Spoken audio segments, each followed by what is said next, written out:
अभी मैं बहुत ज़्यादा ये चीज़ देखने की कोशिश कर रहा था कि बहुत ज़्यादा लोग अभी स्टोरी टेलिंग के बारे में बोलने की कोशिश कर रहे हैं और ज़्यादातर लोग स्टोरी टेलिंग सीखने की बात कर रहा था।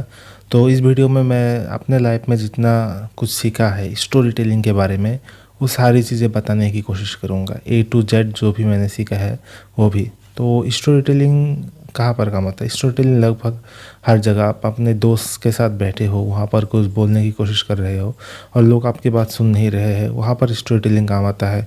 आप किसी भी पोजीशन पे हो, वहाँ पर भी आपको स्टोरी टेलिंग तो बोलना ही पड़ेगा। स्टोरी टेलिंग आपको सीखने की ज़रूरत है ही है, क्योंकि ये हर जगह पर काम आता ही आता है कहीं ना कहीं पर। आप जब स्टोरी के थ्रू अपने बात को पेश करने की कोशिश करते हो तो लोग आपकी बातें सुनते हैं, क्योंकि लोगों के दिमाग में स्टोरी जो है वो इमोशनल पार्ट में जाता है। तो हम लोगों का जो ब्रेन रहता है वो ऊपर का जो कॉर्टेक्स रहता है और अंदर का जो पार्ट है जहाँ पर हम लोग स्टोरी कनेक्ट कर सकते हैं वो अंदर का रहता है। और वो इमोशनल पार्ट को रीच करने के लिए आपको स्टोरी बताना पड़ेगा, क्योंकि स्टोरी में इमोशन रहता है और इमोशन ज़्यादा ब्रेन के अंदर तक जा सकता है, आपके बात नहीं। इसलिए स्टोरी से आप अगर कुछ चीज़ें बताने की कोशिश करते हो तो ज़्यादातर लोग आपकी बात को सुनेंगे और ज़्यादा टाइम तक याद भी करते हैं आपकी बात को। स्टोरी जो है वो इससे ज़्यादा कि आप क्या हुआ था, उससे ज़्यादा कैसे हुआ था, ये बहुत ज़्यादा मायने रखता है। आप कुछ भी स्टोरी बोलने की कोशिश कर रहे हो तो वहाँ पर ज़्यादातर ध्यान देने की कोशिश करना। आप जब वो स्टोरी बता रहे हो तो क्या हुआ, उससे ज़्यादा कैसे हुआ, इस चीज़ को ज़्यादा एम्फेसाइज करने की कोशिश करना। इससे बहुत ज़्यादा इम्प्रूवमेंट आएगा आपके स्टोरी टेलिंग में। इसका मतलब क्या है, एक एग्जांपल की तरह समझते हैं। मैं जंगल में गया, जंगल में एक शेर सामने आया था और मैं वहाँ से भाग निकला। ये हुआ था, क्या हुआ था।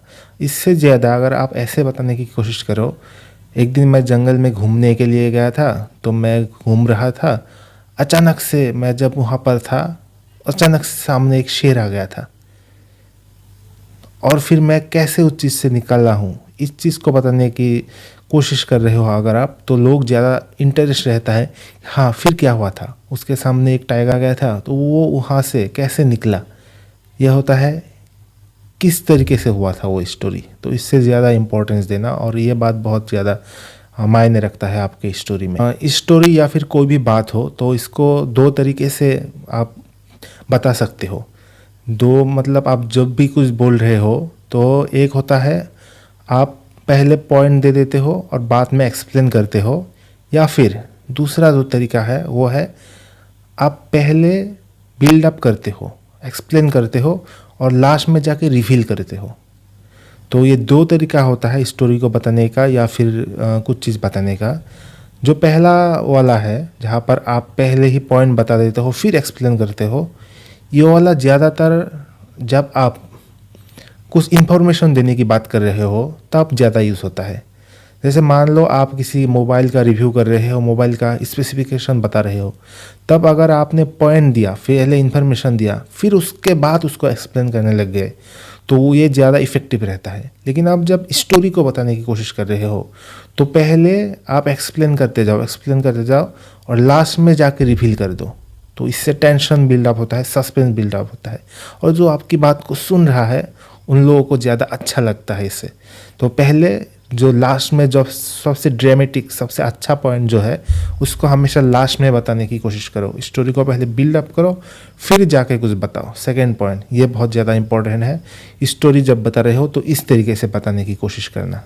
आप अगर स्टोरी को बताना चाहते हो तो आपको सिनोनिम्स वर्ड्स का दूसरा जो एक वर्ड का और सारे रूप ये सीखना अच्छा रहता है, क्योंकि आप अगर स्टोरी में आपको हमेशा टेंशन बनाने की ज़रूरत रहता है या फिर स्टोरी में आपको एक्सट्रीम में लेके जाने से ज़्यादा लोगों का अटेंशन ग्रैब होता है। एक्सट्रीम का मतलब क्या होता है, आप किसी भी वर्ड को जैसे डेंजर या फिर खतरा इस वर्ड का और भी कई सारा रूप रहेगा, उसको किस तरीके से आप एकदम एक्सट्रीम में लेके जा सकते हो या फिर उसको फिर नीचे भी ला सकते हो।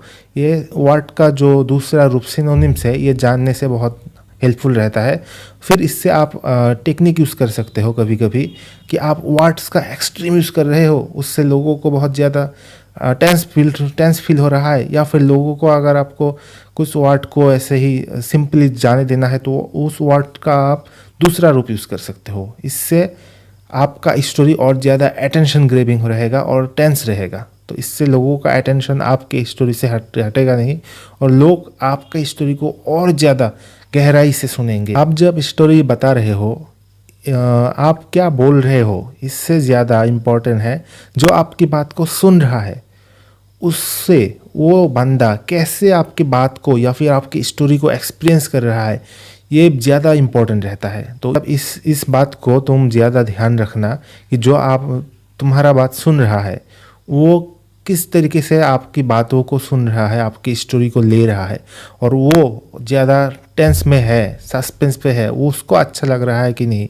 ये बहुत ही ज़्यादा इम्पोर्टेंट है। बहुत सारा लोग ऐसे बोलते हैं स्टोरी जैसे मैं बता रहा हूँ तो मेरी बात सुनते रहना और मेरी बात मैं क्या बोल रहा हूँ इस पर ज़्यादा इम्पोर्टेंट देते हैं।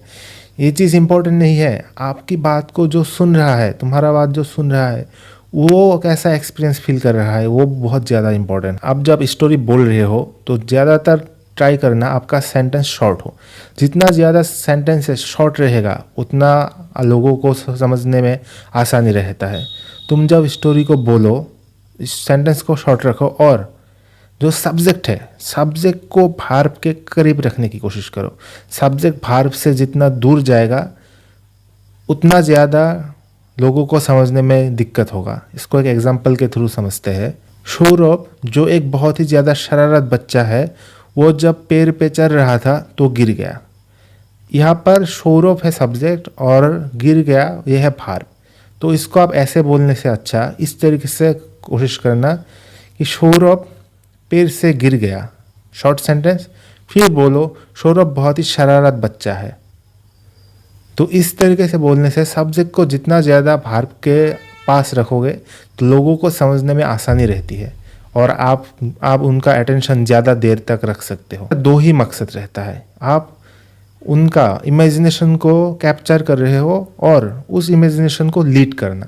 ये दो ही काम रहना चाहिए। आप जब भी कुछ भी बोल रहे हो तो पहला रहना चाहिए उनका इमेजिनेशन को कैप्चर करना और उसके बाद उस इमेजिनेशन को लीड करना कि लोग कब आपकी बात को, आप जब बोल रहे हो स्टोरी, तो कब तुम्हारा बात को नहीं सुनना चाहेगा। तो उनका भी कुछ पॉइंट है जो मैं यहाँ पर बताने वाला हूँ कि अगर लोगों को पता चल गया कि आप जो बोल रहे हो उसके पीछे कुछ हिडन एजेंडा है, तब अगर ये बात लोगों को पता चल गया तो आपकी बात को वो लोग नहीं सुनेगा।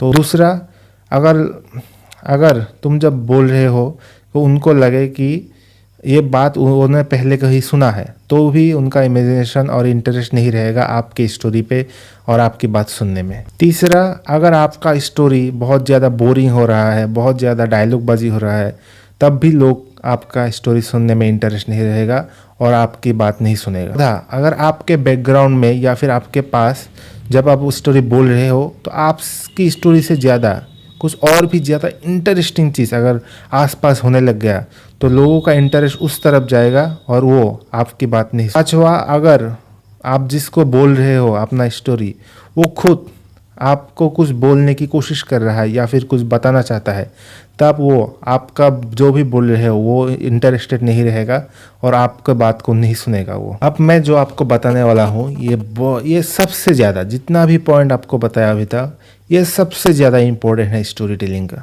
और ये है कि आप बोलने के बजाय आप उनको दिखाओ।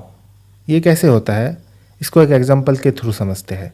अगर आप ये बोल रहे हो आज बहुत ही गर्मी पड़ा था, तो इस चीज़ को ये बोलते हैं आपको बोलना, इसको आप कैसे दिखा सकते हो, आज इतना ज़्यादा, इसको ऐसे बोलो, मैं जब बाहर गया तो देखा कि सौरभ अपने पसीने से पूरा शर्ट भीग गया था और ज़्यादातर लोग छाता खोल के रखे थे क्योंकि इंसान बहुत ज़्यादा इतना ज़्यादा गर्मी दे रहा था।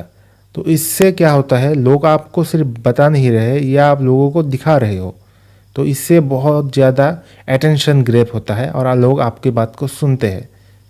एक और एग्जांपल लेते हैं। रूम बहुत ही ज़्यादा गंदा था तो इस चीज़ को आप कैसे बता सकते हो?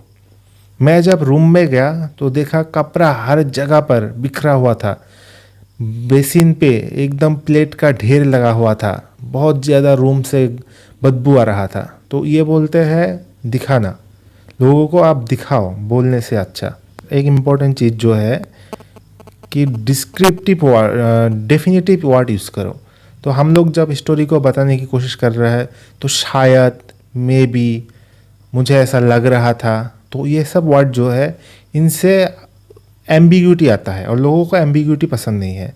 लोगों को आप डेफिनेटिव सेंटेंस दो। जैसे मैं जब रात में उठा मुझे ऐसा लग रहा था कि वहाँ पर कोई आदमी था। इससे ज़्यादा आप बोलो मैं जब रात में उठा एक आवाज़ सुना और वहाँ पर एक आदमी था। तो यहाँ पर आप बोल रहे हो यहाँ पर एक आदमी था, एक डेफिनेटिव सेंटेंस बोल रहे हो, तो लोगों को वहाँ पर अटेंशन ज़्यादा मतलब अटेंशन जाता है और लोग आपके बात को ज़्यादा सुनना चाहते हैं। इससे जब आप स्टोरी को बताने की कोशिश कर रहे हो तो टोनेलिटी, वॉइस टोनेलिटी, इसका यूज़ करो। जब आप गुस्से में कुछ बताने की कोशिश कर रहे हो या फिर आपका सब्जेक्ट गुस्सा हो रहा है तो उनको वो गुस्सा उस टोन में ही बताओ। जब आप किसी को डिस्गस्ट फील कराना रहे हो तो आप अपने वॉइस टोनालिटी में डिस्गस्ट ही दिखाओ। इससे लोग आपके स्टोरी में और ज़्यादा इंटरेस्टेड रहे। और लास्ट पॉइंट जो मैं बोलना चाहता हूँ स्टोरी टेलिंग के बारे में, कि आप स्टोरी को पास्ट टेंस में मत बोलो या फिर पास्ट टेंस में मत दिखाओ।